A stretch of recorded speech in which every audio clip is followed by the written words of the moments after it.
안녕하십니까. 천만 기업의 알토란 이하수 대표입니다. 오늘 이제 10월인데요. 제 촬영일이 10월, 오늘이 15일인데, 제가 오늘 사장님들한테 좀 드리고 싶은 말씀은 ESG 기업입니다. ESG 기업은 사장님들도 많이 아시죠. 요즘 ESG 기업이 가장 화두거든요. 제가 생각하는 ESG 기업은 하나의 트렌드라고 생각합니다. 지금 전 세계적인 트렌드고, 특히 이제 우리나라도 마찬가지죠. 그래서, 우리가 이 승계 플랜을 얘기할 때도 승계는 이제 아버지가 잘 갖고 온 회사를 이제 자녀 세대에게 물려주는 일인데, 우리 아버지 세대가 이뤄왔던 우리 혁신과 성장, 그걸 이제 아들 세대, 딸 세대, 우리 자녀 세대가 잘해야 되지 않겠습니까? 그런데 우리 자녀분들이 아버지, 어머니, 이제 이 부모님 세대의 가업을 잘 성공적으로 끌고 가기 위해서는 지금 첫 번째 트렌드가 ESG 기업입니다. 그래서 그 트렌드가 이제 여러 가지가 또 생기고 변화되고 바뀌고 하겠지만, 앞으로 수년 동안은 이 ESG 기업이 그 최고의 트렌드를 차지할 것 같아요. 그래서 오늘 제가 이 ESG 기업에 대한 좀 말씀을 드리고, 우리 회사가 과연 ESG 기업이 어떤 접목이 되는지, 우리 이제 부모 세대에서 자녀 세대에게 이렇게 승계가 될 때 그 승계와 ESG 기업이 어떤 좀 관련이 있을지, 그거에 대해서 오늘 제가 좀 말씀을 드리겠습니다. 이 ESG 기업은요, ESG가 이제 영어인데 세 가지 지표입니다. 첫 번째는 E가 이제 environment라고 해서 환경이고요. 친환경, 이제 반환경적인 건 이제 어디 발을 디딜 데가 없죠. 친환경적인 회사가 돼야 됩니다. 그리고 또 하나는 이제 S입니다. S 같은 경우는 이제 소셜, 즉 이제 사회거든요. 사회적 책임이라든지 책무를 나타냅니다. 요즘은 예전처럼 회사가 기업이 이윤을 많이 남겨서 주주들에게 이윤을 주는 것만이 회사의 책무가 아니거든요. 지금은 그 이윤을 추구하는 것은 기본이고, 또 하나 그 지역 경제나 혹은 이제 국가 전체에 대한 그런 이제 책무, 어떤 나눈다라는 얘기죠. 분배, 배분, 이런 것들이 굉장히 중요해졌습니다. 그래서 우리 그 기업이 이제 좁게는 지역사회, 넓게는 대한민국 전체에 어떤 좀 사회적 책무를 하는지, 요것도 굉장히 좀 평가가 되죠. 요게 이제 ES 할 때 S에 들어갑니다.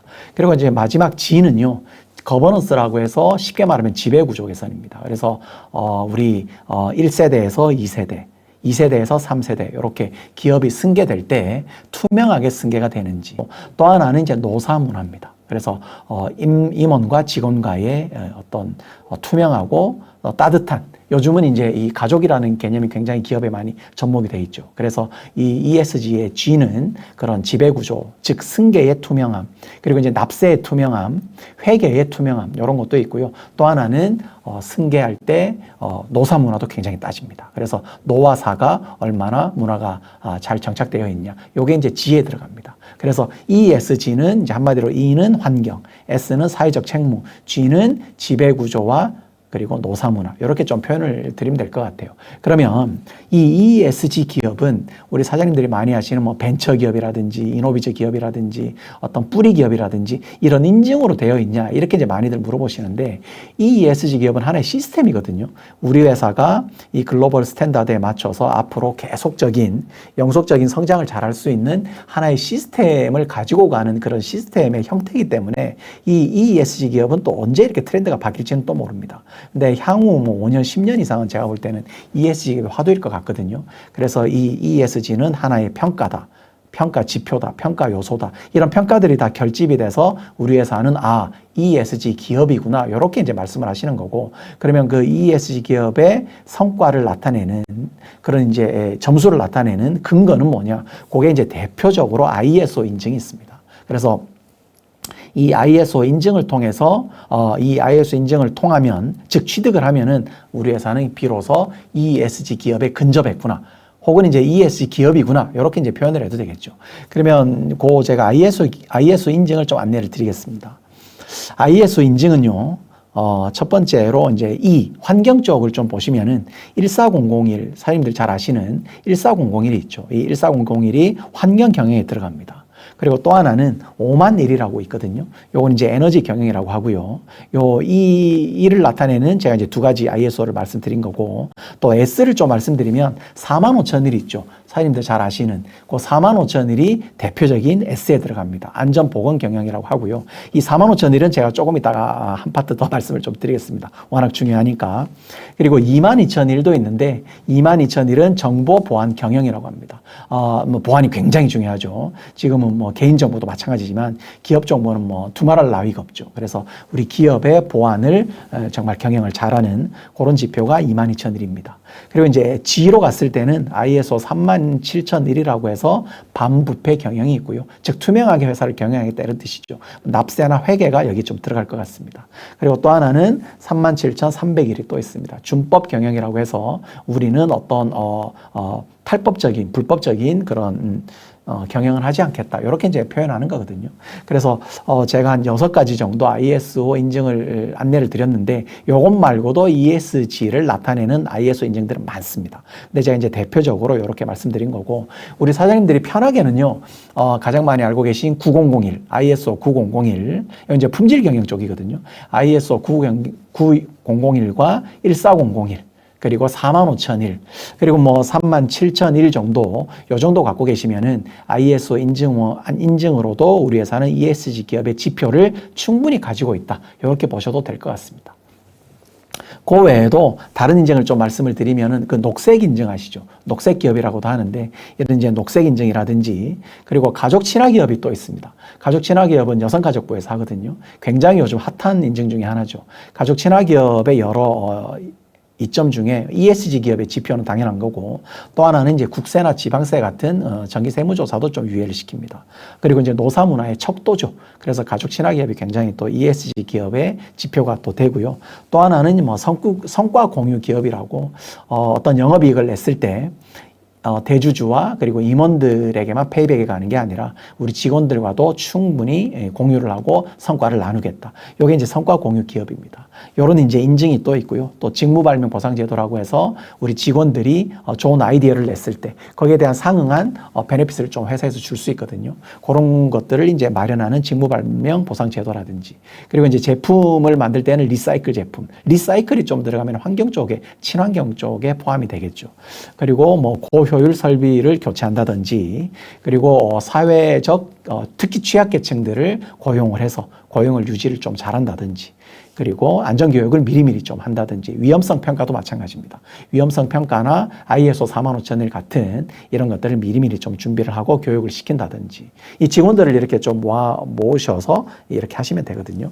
그리고 이제 협력업체 상생제도도 있습니다. 이게 본청만 먹고 사는 건 안 되겠죠. 그래서 우리 본청과 옛날 말로 하면 하청인데 요즘 이제 협력업체라고 합니다. 그래서 우리 오더를 주는 본청과 열심히 이제 이렇게 일을 받아서 만드시는 우리 협력업체 사장님들 본청 과 우리 협력업체가 다 같이 상생할 수 있는 그런 제도와 시스템을 갖고 있는지 그리고 뭐 세무, 회계 이런 쪽에 얼마나 투명한지 그리고 이제 윤리 경영을 하고 있는지 이런 것들이 우리 ESG에 들어갑니다. 그리고 또 지역사회에 좀 공헌을 한다든지 지역사회 주민을 위해서 우리 기업이 어떤 좀 봉사를 하고 어떤 좀 수혜를 입게 하고 또 예를 들면 이윤을 좀 나눠서 나눈다든지 이제 이런 것들도 ESG 기업에 들어갈 수 있겠어요. 그러면 제가 이제 ESG 기업의 지표를 나타내는 인증을 좀 여러 가지 말씀을 드렸는데 가장 대표적으로는 ISO라고 보시면 되고 또 하나는 뭐 아까 가족 친화 기업이라든지 그런 이제 다른 인증들, 여타 인증들을 좀 고민을 해보시면 좋을 것 같습니다. 그러면 이 ESG 기업이 과연 어디에 좀 많은 영향을 미치냐면 기본적으로는 자금 조달입니다. 특히 이제 정책 자금이라고 표현을 하죠.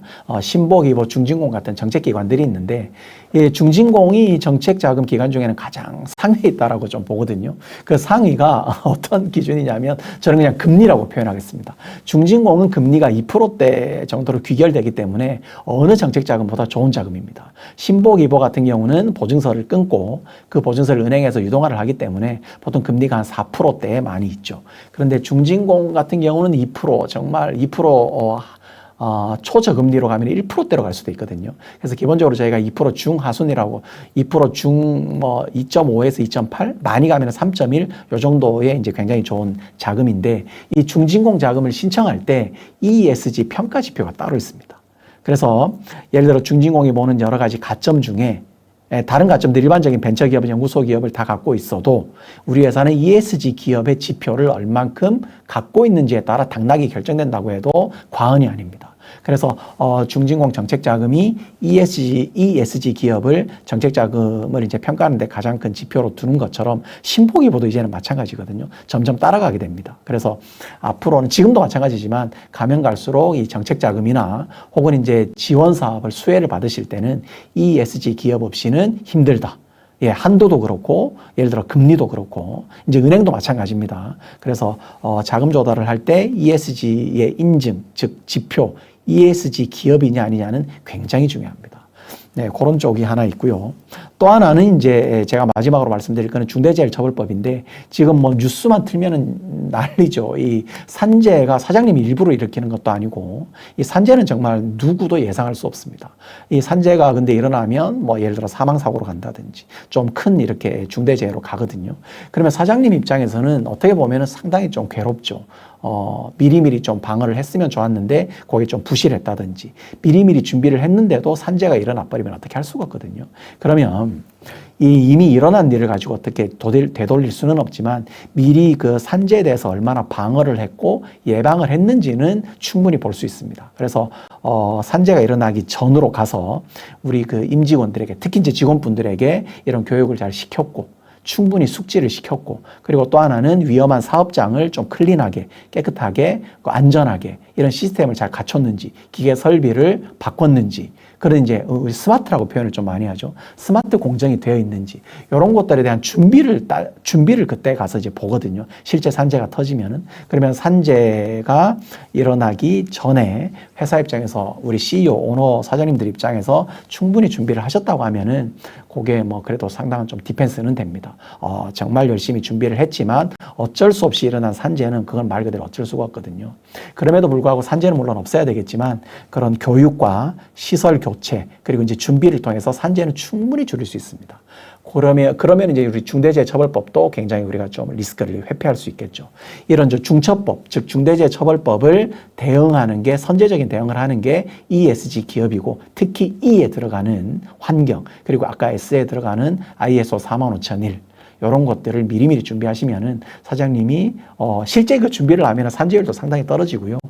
여러 가지 좋은 점들이 많습니다. 혹시 산재가 일어나더라도 사장님들에게 책임을 묻는 정도가 조금은 덜할 수 있거든요. 그래서 이 ESG 기업을 자금 조달이나 지원 사업 그리고 이제 산재를 대응한다든지 중대재해처벌법의 리스크를 좀 회피한다든지 관리한다든지 이런 쪽으로도 좀 많이 쓰시면 좋고 또 하나는 ESG 기업을 잘 구성을 하셔서 우리 2세대, 3세대 자녀 세대에게 승계를 잘하는 그런 이제 승계를 넘겨주는 승계의 한 꼭지로 들어가도 굉장히 좋을 것 같습니다. 우리 2세대 사장님들은 이 ESG 기업 없이는 어렵거든요. 그래서 부모 세대에서 자녀 세대로 넘어가는 이 승계에 있어서도 이 뭐 주식을 넘기고 절세를 하고 뭐 이런 것도 좋지만 ESG 기업을 하나의 시스템을 딱 만들어서 자녀 세대에게 넘겨주는 것도 굉장히 좋을 것 같습니다. 정부나 지자체에서는 이 ESG 기업을 위해서 많은 지원 사업도 하거든요. 나이스 평가기관과 협약을 맺어서 좀 지금 현재 우리 회사가 어느 정도 ESG의 이제 평가를 받을 수 있는지 그런 것들도 지원 사업을 하고요. 점점 그런 이제 지원 정책도 많이 늘리고 있습니다. 그래서 사장님들이 저희 천만기업 알토란 전화번호 있으니까 언제든지 좀 전화 주시면 현재 우리 사장님들 회사의 ESG 평가가 얼마 정도인지 현실적으로 이게 정말 어느 정도 축적이 되어 있는지 앞으로는 어떻게 하면 ESG 기업이 효율적인 ESG 기업이 되는지 지금 어떤 준비를 좀 해야 방어가 되는지 그런 것들을 저희가 충분히 면밀하게 컨설팅 해드릴 테니까 언제든지 연락 주시고요. 부모 세대에서 자녀 세대로 넘어가는 이 가업 승계의 주식의 가치도 중요하지만 그것만큼이나 중요한 게 저는 ESG 기업이라고 생각합니다. 그래서 이런 좀 외부적인 얘기지만 ESG 기업의 충실히 확보를 잘 하셔가지고 좋은 가업 승계가 또 됐으면 좋겠습니다. 네, 오늘은 여기까지 말씀드리고요. 다음에 또 촬영 때 뵙겠습니다. 감사합니다.